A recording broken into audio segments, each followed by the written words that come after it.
Ya, Anda masih bersama kami dalam segmen Market Buzz, masih di Power Breakfast. Dan pemirsa, informasi terkait market tadi sudah kami sampaikan, tapi bagaimana kemudian akhirnya proyeksi pada perdagangan di hari ini atau dalam beberapa hari ke depan? Langsung saja, saya sapa narasumber kami yang sudah hadir melalui Zoom, Ibu Lisa C. Suryanata, analis PT Henan Putih Rai Sekuritas. Selamat pagi, Bu Lisa. Pagi, Fajar. Sehat ya, Bu Lisa ya? Sehat, thank you. Sehat, alhamdulillah. Baik, Bu Lisa, ini terkait dengan market, terutama IHSG kita. Kemarin koreksinya cukup dalam, begitu ya, lebih dari 1%. Ini apa sebetulnya yang menjadi driver utama dari melemahnya indeks kita? Oke, aku rasa mungkin faktor utamanya itu pada data indeks keyakinan konsumen kita ya, Consumer Confidence Index itu kembali melemah di bulan Agustus. Jadi ini mungkin disebabkan oleh karena konsumen agak pesimis gara-gara ditetapkannya lagi PPKM lanjutan gitu ya. Nah, tapi mungkin dari situ dari laporan BI yang bisa ada satu segmen yang menarik menurut saya kalau kita baca dengan teliti, bahwa indeks ekspektasi kondisi ekonomi 6 bulan ke depan itu malah diperkirakan naik.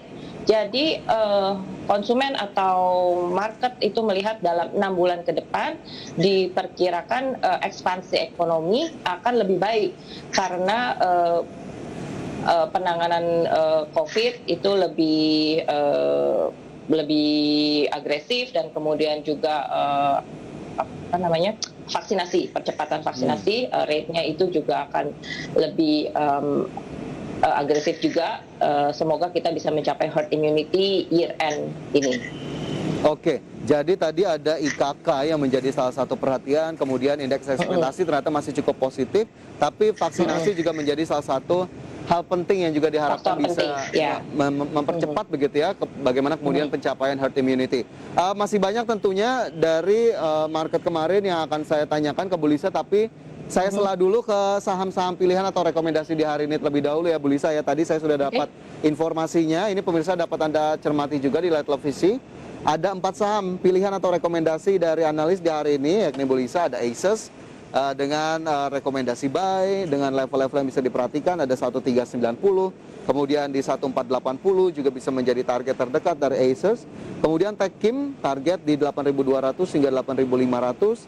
Kemudian rekomendasi buy CTRA, ini juga masuk dalam rekomendasi spekulatif buy.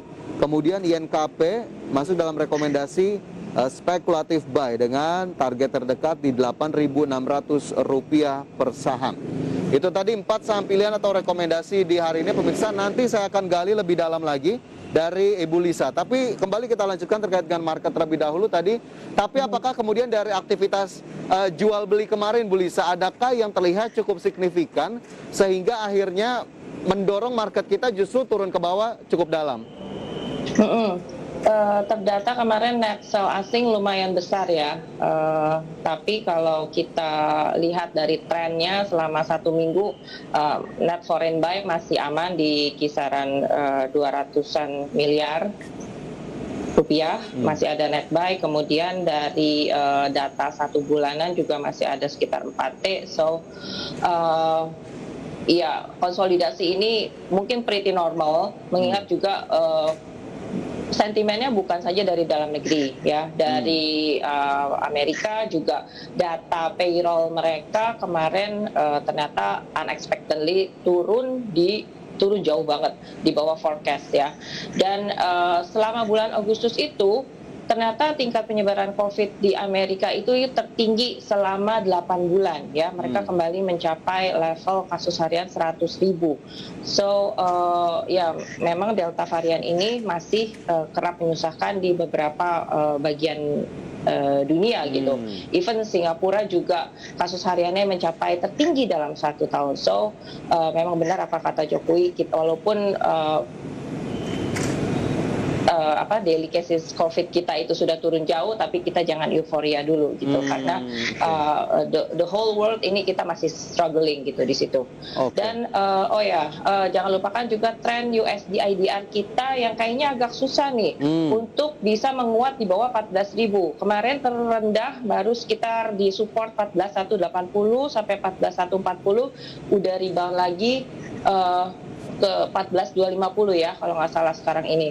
Walaupun angka cadangan devisa kita terbilang cukup kuat, tapi ada satu faktor ternyata di balik menguatnya cadangan devisa kita itu karena kita ambil pinjaman SDR ke dari IMF. Iya. Oke. Moreover, jadi semuanya ini memang masih bulan yang volatile karena secara historical September, Oktober itu memang bulannya yang mungkin bisa dibilang konsolidasi ya, persiapan untuk akhir tahun dan satu lagi tapering. FOMC meeting akan ada meeting lagi bulan ini mungkin sekitar tanggal 21-22 akan menentukan jadwal pelaksanaan tapering ini lebih confirm ya, apakah akan dilakukan tahun ini atau enggak. Of course semua faktor ini masih membuat banyak pertimbangan bagi pelaku pasar. Oke, jadi memang tidak hanya dalam negeri saja, tapi sentimen globalnya juga turut mempengaruhi. Ini bursa luar juga kita lihat kemarin penutupan di Amerika Serikat ini minus, semua tercatat merah. Asia juga tidak begitu positif, bahkan sampai pada pembukaan di pagi hari ini. Lantas dengan kondisi yang ada, Bu Lisa, proyeksinya untuk indeks kita kemana ini dalam waktu dekat? Oke, bicara mengenai teknikal, walaupun kemarin sempat deg-degan juga ya, kita kembali mencapai level 6.000 gitu. Tapi kalau secara teknikal, angka 6.000 kemarin itu memang jadi titik krusial, support buat IHSG ya. Semoga kita nggak perlu lebih rendah lagi dari 6.000, berhasil dipertahankan.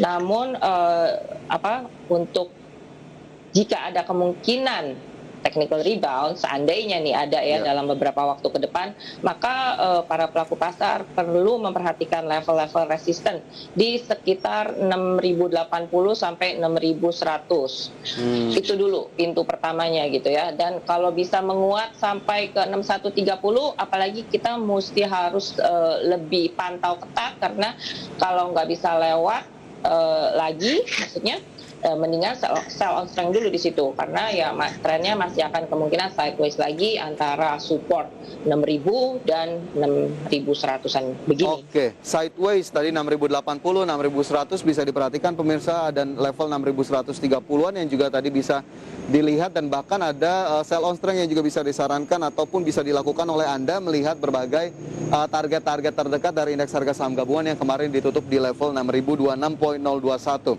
Oke, dari berbagai macam sentimen yang ada, target terdekat dari indeks harga saham gabungan. Tadi Bu Lisa juga sudah memberikan informasi terkait saham pilihan atau rekomendasi di hari ini ya Bu Lisa ya. Boleh kita kulik-kulik sedikit ya Bu, untuk bisa menjadi perhatian juga bagi para pemirsa. Tadi ada Ace Hardware yang masuk dalam saham rekomendasi di hari ini Bu Lisa. Ini apa yang bisa kita lihat dari Ace? Oke, Ace ini dalam jangka pendek sebenarnya relatif masih sideways juga, cuman level tradingnya tuh lumayan oke gitu, dan berdasarkan penutupan kemarin termasuk salah satu saham yang masih bisa membukukan positif lah ya, dan posisinya masih di atas support. Jadi Ace Hardware ini rekomendasinya buy dengan target terdekat ada di sekitar angka 1.470, itu kita lihat-lihat dulu. Tapi kalau misalkan jebol ke bawah support 1390, kita out dulu deh mendingan. Oke, 1390 ada level stop loss, kemudian target price di 1470. Aces ini untuk jangka pendek saja atau bisa agak lebih panjang Bu Lisa? Sementara jangka pendek dulu.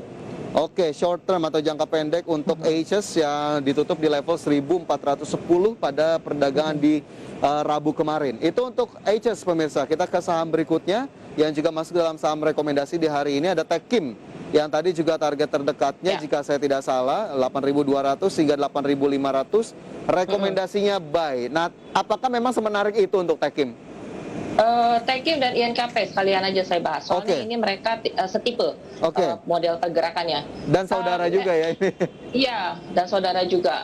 Jadi kemarin market kita itu nyemplung dalam, ternyata Techim dan INKP ini masih berjaya ya, termasuk yang jadi Techim itu kayaknya udah mau, Techim dan INKP udah mau memulai swing naiknya lagi. Untuk Techim saya sarankan average up-nya di atas 8.000.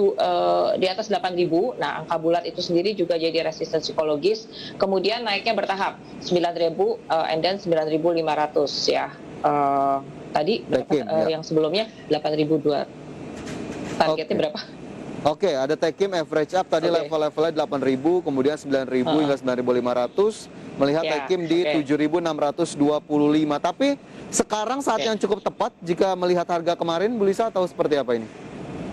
Karena kita basically technicalist itu melihat pergerakan chart, jadi saya harus bilang bahwa Tekim dan INKP termasuk yang pergerakannya paling bagus kemarin, ya despite market fear gitu. Jadi saya harus bilang ya Tekim Technical INKP view ya.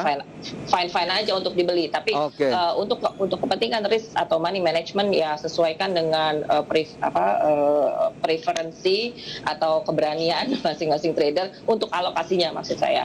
Dan mungkin strategi pembeliannya bisa bertahap.